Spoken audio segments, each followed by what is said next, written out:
Assalomu alaykum hurmatli kuzatuvchilar. Xabaringiz bor, biz o'zimizning YouTube kanalimizga buxgalteriya sohasini o'rganayotganlar uchun bir qator video materiallar qilib joylashtirib kelmoqdamiz. Bizning kanalimiz obunachilari soni bugungi kunda 21 mingtadan oshdi. Kanalimizda berilayotgan ma'lumotlar ko'pchilikka e'tiborlishi uchun kanalimizga a'zo bo'ling, berilayotgan materiallarni kuzatib boring. Bugun sizga navbatdagi video materialimizni taqdim qilamiz. Ko'pchilik demak 2026-yil yanvar oyidan boshlab bir qator hisobotlar avtomatlashtirilganiga qaramasdan ayrim hisobotlarni oldingi tartibda ruchnoy topshirishga to'g'ri kelmoqda. Shu jumladan jismoniy shaxslarning daromadlaridan olinadigan soliq bo'yicha hisobotni topshirish masalasida bir qator savollar kelib tushmoqda. Bugun shularga javob berib, demak jismoniy shaxslardan olinadigan daromad solig'i hisobotini yanvar oyi uchun qanday shaklda topshirilish kerakligini ko'rsatib berishga harakat qilamiz. Bilamiz, demak 2026-yil 1-yanvardan hisobot shakllari yangilangan, ya'ni o'sha 111 kodiga kiradigan bo'lsak, mana bu 111.01.19 sonli yangi hisobot shakli kiritilgan. Bu hisobot shakli 1-yanvardan boshlab 1-yanvar 2026-yildan kuchga kirgan.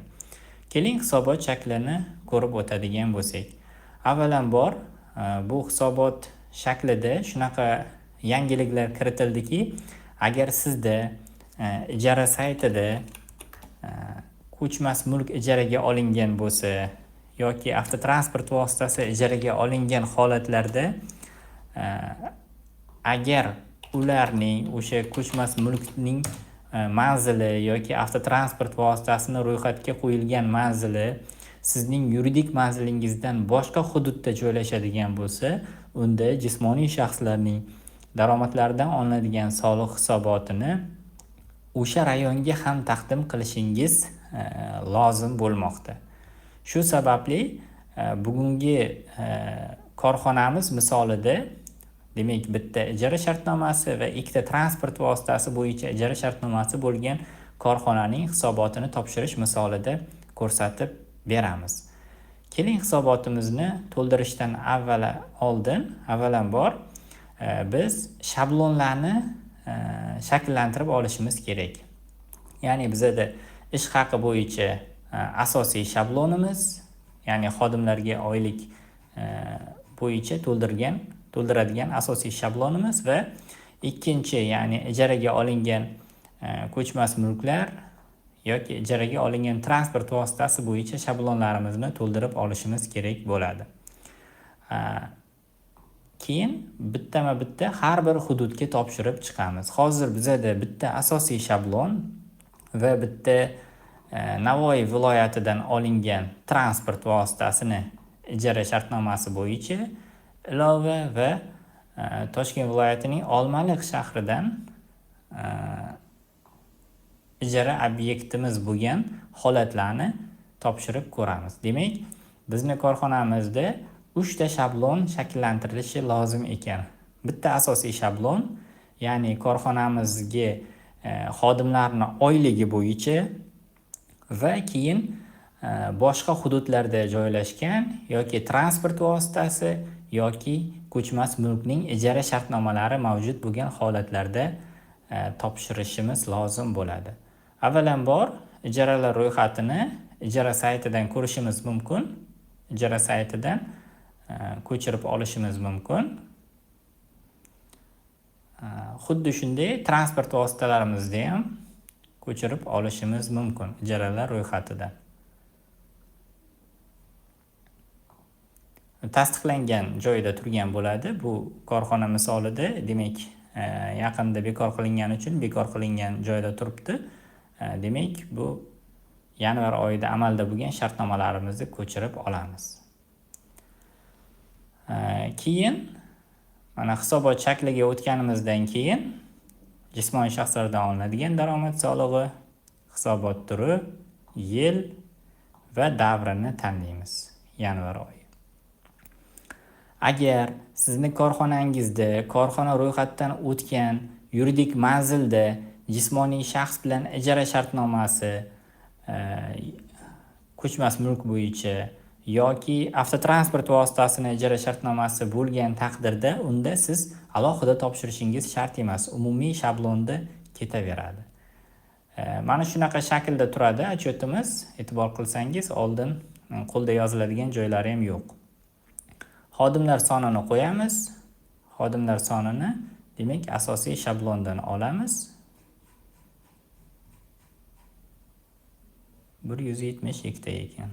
172 ta. Va mana shu joydan shablonni yuklaymiz.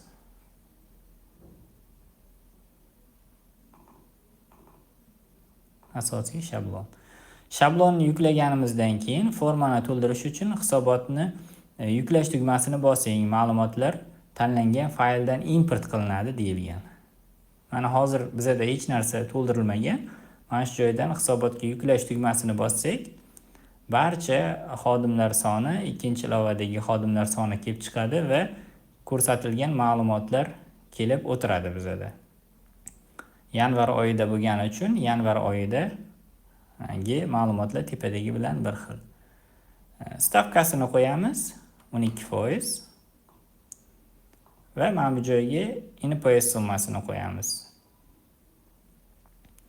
NPS summasi ish haqi fondidan bo'ladi.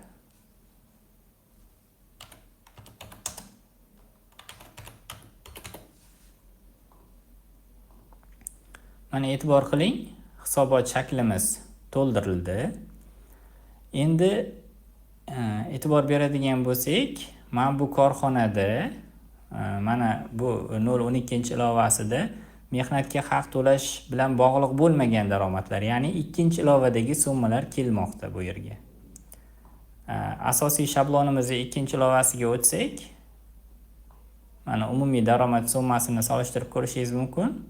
Mana shu 19,502 712,61. Mana shu summa kelgan. Foizlarni qo'ydik. Endi fe'lda foiz o'zi qo'yiladi. E'tibor qiling, mana bu joyga kelayotgan summasi faqat o'sha hududda joylashgan summa kelmoqda bizda. Mana shu ijara shartnomasi aynan korxonaning yuridik manzili bo'yicha jismoniy shaxs bilan tuzilgan ijara shartnomasi. Shu uchun bu yerga начисление summasi mana bu yerdagi summadan 12% emas, mana bu joydagi summadan keldi. Mana kalkulyatorda hisoblab ko'rishimiz ham mumkin. Mana shu asosiy shablondan 11,825,000 dan 11,825,000 dan 12%. 1,419,000 keldi. Vaholanki, agar bu yerga hammasi kelardi, qachonki mana bu summani, mana bu hamma bizning ijara obyektlarimiz o'sha Toshkent shahri Mirzo Ulug'bek tumanida bo'lganda edi, bu yerga avtomatik ravishda kelardi. Endi 19,502 712,61 da 12% ni hisoblasak, mana bizda boshqacha summa turibdi. Va bu yerda hisobotimiz shakli tayyor bo'ldi. Asosiy hisobotimiz tayyor bo'ldi. Bundan tashqari faqat mana bu joyda mol mulkni ijaraga berish degan joy bor. Mana bu joyda biza o'sha asosiy ijaraga berilayotgan o'lchov mol mulk o'lchov birligini kiritishimiz kerak. Demak, qancha kvadratligini kiritishimiz kerak. Boya skachat qilgan ijara shartnomamizda kvadratini ko'rib olamiz. 30 kvadrat ekan. Demak, Toshkent shahriga 30 kvadrat qo'yamiz. Buni qo'yishdan maqsad nima? Agar bizning ijara summamiz minimalnidan kam bo'lib qolganda edi, ijaraga berib kam bo'lib qolganda edi, u holatda mana bu o'rtada donachisleniya qilinardi, ya'ni qo'shimcha soliq hisoblanardi. Agar mana shu obyektni biza 1.200.000 ga ijaraga bergan bo'lganimizda 1.200.000 ga ijaraga berganimizda undan 2.736.000 so'm ayrilardi va bundan 12% mana bu yoqqa qo'shimcha hisoblanib narigi ilovaga baribir o'sha minimalniydagi summa kelar edi. Mana shunga e'tibor qilishimiz kerak. Bu summa qayerdan keldi degan savol tug'ilishi mumkin. Bu summa bizani ijara shartnomamizda 30 kvadratni minimal miqdoridan kelgan.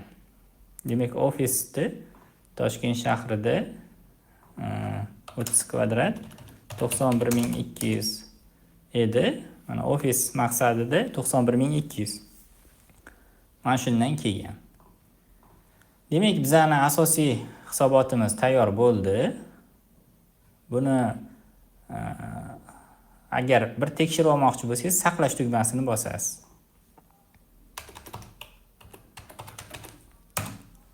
Saqlash tugmasini bosgandan keyin mana bu joyga mana xomaki bo'lib tushadi. Agar shu joyda xatolik bo'lganda edi, bizada xomaki bo'lib tushmas edi. Ya'ni xatolik borligini ko'rsatib turardi. Endi keling, bu o'zgarishdan keyin yangi boshqa hududlardagi obyektlarimiz qanday bo'lishini topshirib ko'ramiz. Agar kimdir asosiy obyektga topshirib, qo'shimcha obyektlarga hisobot topshirmagan bo'lsa, unda albatta buni topshirib qo'yishligi kerak bo'ladi, chunki u obyektni solig'ini ham o'sha hududga to'lashligi lozim bo'ladi. Va keyinchalik masalan, siz asosiy hisobotni topshirib, qo'shimcha ijara olgan joyingizga soliq topshirmasangiz, kelgusida soliq hisobotlari taqdim qilinmaganligi uchun jarima chiqib kelish ehtimoli ham mavjud sizda. Shu uchun endi qo'shimcha obyektlarni topshiramiz. Qo'shimcha obyektlarni topshirish uchun faqat qo'shimcha obyekt uchun shablon qilib olamiz. Mana masalan, bizda Navoiydagi obyektimiz bo'yicha alohida shablon qilib oldik. Navoiydan transport vositasi ijaraga olingan va mana shunaqa summalar hisoblangan. Keling, buni hisobotini shakllantirib ko'ramiz. Mana bu joyda e'tibor qiling, Mirzo Ulug'bek tumani turibdi. Endi ketdik. Keyingi ga o'tamiz. Yana o'sha shakl. Hisobot 26 yanvar.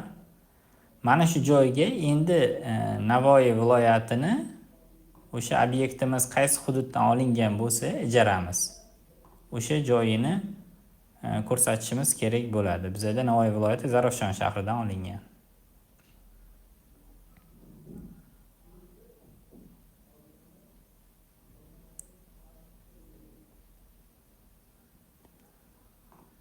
Mana hudud tanlagan paytimiz o'zi avtomatik ravishda mana bu summani olib keladi. Bu summani qayerdan oladi? Bu summani o'sha ijara saytidan olib keladi bizga.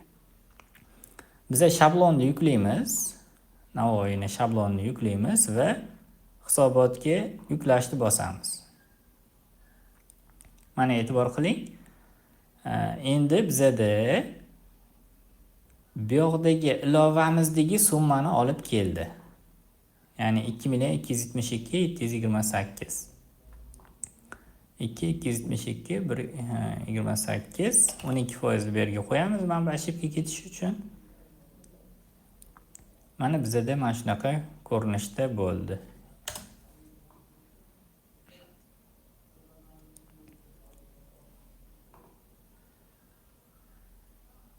Buni keyingi ilovalarni ko'radigan bo'lsak, mana bu joyda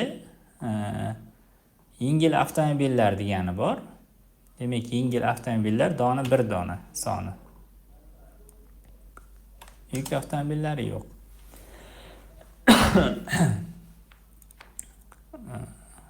Mana bizga demak sonini qo'ydik va hisobotimiz tayyor bo'ldi. Shablonimizda e'tibor qiling 272.727. 272.727.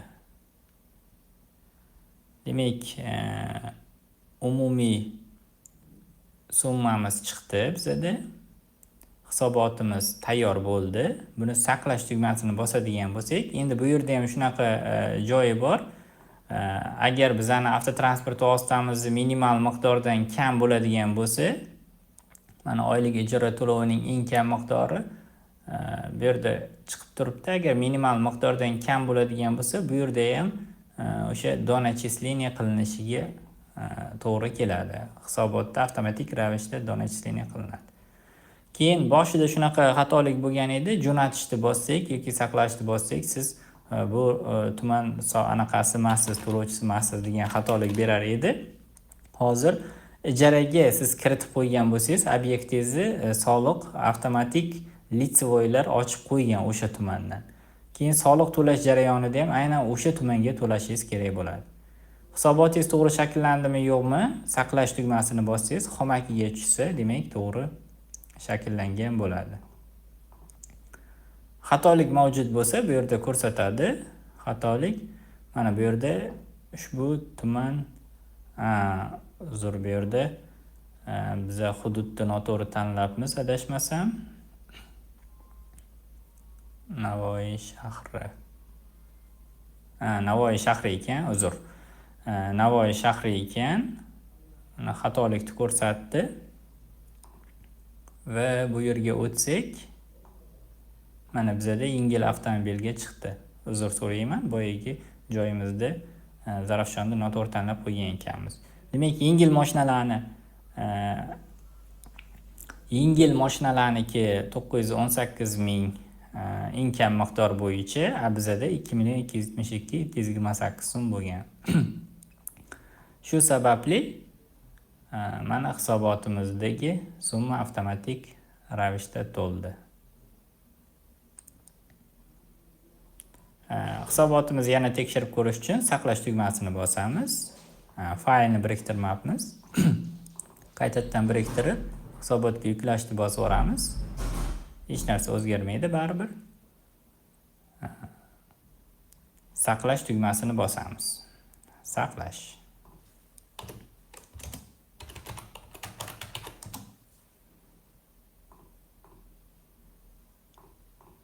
Mana xomakiga tushdi. Bu obyektimiz ham bo'ldi.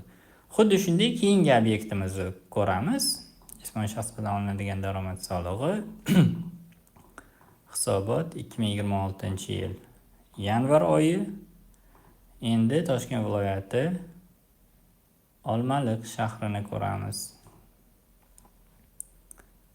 Olmaliq shahri. Mana e'tibor qiling, shaharda qo'ygan payti o'zi olib keladi summani. Biz endi Olmaliq shablonini yuklaymiz. Hisobotga yuklashni topamiz. Mana bizda boyagi shablonimizdan olib keldi endi. Olmaliqdagi obyektimiz 2930-225 dan berilgan ekan. Bu ham transport vositasi. Bu yerga 12% qo'yamiz. Bu yerga 0% qo'yamiz. Bu yerga ham xuddi shunaqa keyingi 3-ilovasiga o'tib, avtotransport vositasi yoki ko'chmas mulk bo'lsa, ko'chmas mulkning sonini qo'yamiz.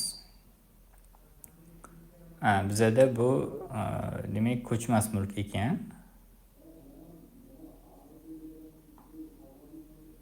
Ko'chmas mulkda demak kvadratini qo'yishimiz kerak bo'ladi. Ijara saytidan bitta ko'rib olamiz.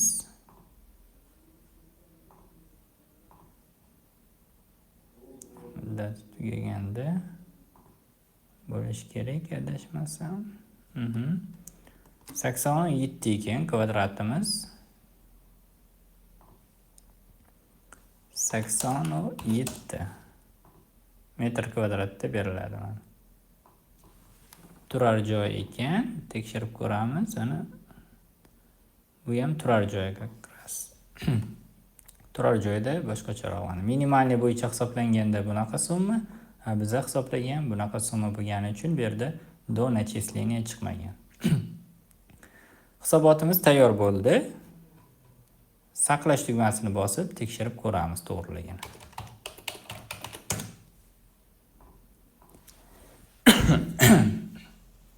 Mana e'tibor qiling, 3 ta obyektga 3 ta hisobotimiz tayyor bo'ldi. Endi soliqlarni to'lashda ham xuddi shunaqa to'lashimiz lozim bo'ladi. Soliqlarni to'lashda o'sha viloyatdagi, o'sha hududdagi soliqlarni to'lashingiz lozim bo'ladi. Ijara bo'yicha 186 kod. Nechta obyektingiz bo'lsa, hozir masalan bu firma misolida ko'rdik, 3 ta obyekt. Bu asosiysi, bu qo'shimcha obyektlar. Xuddi shunaqa ayrim korxonalarda 10 ta obyekt, har bir viloyatda bo'ladigan bo'lsa 12 ta va hokazo. Mana shunaqa tartibda to'ldirib boriladi. Bu ozgina ishlarni qiyinlashtirgan, lekin keyingi oydan endi balkim avtomatlashtiriladi. Balkim o'sha hisobotlarga qarab avtomatik ravishda shakllanishi mumkin. Mana sizlarga demak, jismoniy shaxslardan olinadigan daromad solig'ini to'ldirish bo'yicha video material taqdim qildik. Agar siz faqat asosiy joyga yuborib qo'ygan bo'lsangiz, albatta boshqa hududlarni ham ko'rib chiqing. Bu ijaraga olingan bo'ladimi? Qanaqa maqsadlarda transport vositasi bo'ladimi, boshqa bo'ladimi? Siz albatta uni o'zini hududiga topshirib qo'yishingiz lozim bo'ladi. O'ylaymizki, berilgan ma'lumotlar siz uchun foydali bo'ldi. Bizni kuzatishda davom eting. Kelgusi video materiallarimizda demak, o'sha statistika hisobotlari va boshqa yillik hisobotlarni yopish bo'yicha ham video materiallar joylashtirib boramiz. Agar sizda taklif, fikr, mulohazalar bo'lsa, o'z takliflaringizni kommentariyalarda yozib qoldirishingiz mumkin. Hammangizga rahmat, sog' salomat bo'ling.